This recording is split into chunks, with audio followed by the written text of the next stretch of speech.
Okay, so we know many of the details, but none of them seem to answer the burning question, and that's why. What makes men who rise so high fall for one of the most primitive desires, and that's sex? Our resident human behavior expert, Dr. Wendy Walsh, joins me now. And Wendy, you're the author of The Boyfriend Guide, so this is right up your alley. The boyfriend test. The boyfriend test. So why do you think this keeps happening to powerful men? You keep having these tawdry accusations. Well, I always think that these are like the star hunters from our anthropological past. They brought back these woolly mammoth, which means lots of protein for the whole village, which gave them access to more females, right? Yeah. So today's hunters are the athletes, the actors, the Wall Street power brokers. High profile. High profile. They're risk takers. They want a sense of entitlement. It's never too much for them. But what is the psychological underpinning? Could there be a bit of narcissism? People think narcissism is, oh, I'm great, I deserve all this. No, the underbelly of it is actually a sense of self-loathing and trying to make up for what they don't deserve or trying to prove to themselves. There's actually a primetime drama based on this called The Good Wife, Standing by Your Man. Why do these wives stand by their accused men? Well, women love love. Women define themselves through their relationships, and their relationship and their attachment and the security of their family is sometimes far more important than losing him physically. So why are they attracted to these bad boys? And if they love love, maybe these men are not, prone to that. There's certainly the chance that they can have better opportunities for their children with more money, but better education. Everybody can eat better, live in nicer houses. So there's that piece of it, the gold digger, if we will.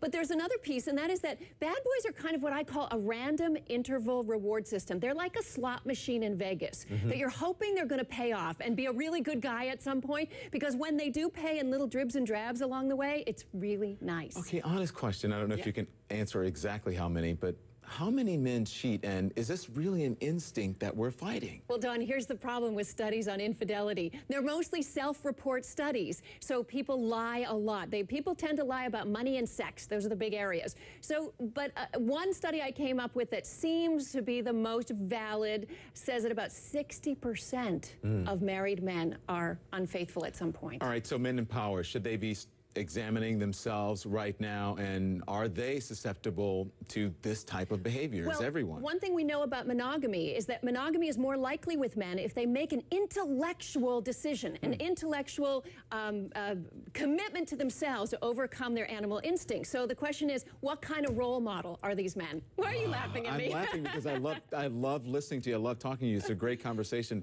and one that I want to have, because I want you to stick around, Dr. Wendy. In about 20 minutes, we're going to talk about how a woman can stop a bad boy from playing her. Exactly. There's signs she can look for to make sure she does not hire a bad boy as a boyfriend. All right.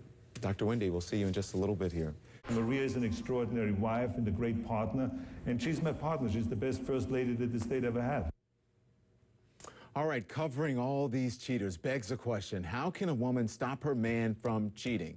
And how can a man stop his woman, I guess? And for this, we turn to Dr. Wendy Walsh. She's back with me here. So, Wendy, you say a woman needs to ask her man or potential mate several important questions. Explain that to me. She has to think about things before she marries a guy. Remember, not all men are born to be cheaters. There are plenty that are not, and here's how to spot him. First of all, look at his history of relationships. Does he have a bunch of angry exes? Has he fooled around before? There's a good chance he's going to do it to you, too. How much guilt does he feel? Did you know that men actually feel less guilt than women in general? Wait, hang on. Can I say something here? If you have a pen or a piece of, and a piece of paper or a pencil, start scoring. Start writing this stuff keep fair warning. So again, continue. Many people their behavior is shaped through how much guilt they feel. So if you're watching your guy and he seems to not have any problem bending the rules at work, even if it might hurt a coworker, well, it means he's not going to feel a lot of compassion and empathy and guilt for you when he's cheating. You want him to not go into another compartment, but to take pieces of you into that mental compartment and not have an affair. How old is he? Did you know that one study on guilt shows that men feel the least amount of guilt in their 40s and 50s, making it easier for them to have an affair in that age group? Because they feel entitled. I've lived a little. It's my turn. I didn't do it when I was young. I think the big one, though, is, and something Dr. Drew addressed too, does he fear emotional intimacy? Oh, emotional intimacy is the bond that keeps people together, but for some men, it's a way to water down the milk because they're so afraid of emotional intimacy, they just have a lot of physical relationships and not a lot of close emotional ones. My favorite one, what did he score on his SATs? And what I mean is that some studies have actually linked intelligence with monogamy, meaning that You're smart enough to make that intellectual decision to go above your animal instincts.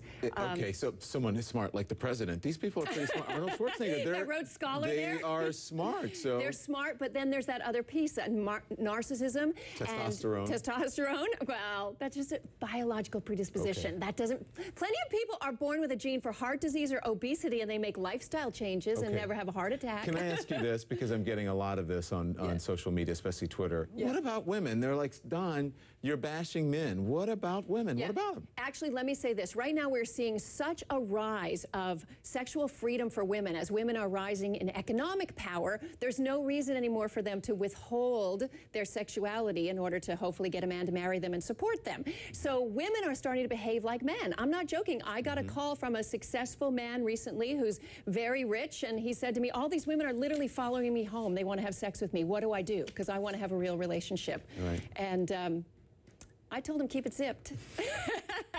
Get to know a woman first. Dr. Wendy, you're always making me blush. I always say, whenever I talk to you, I know I'm going to turn rust. Well, I know you would pass the boyfriend test for sure. Yes. I'm going to send you a copy. Yes. Yes.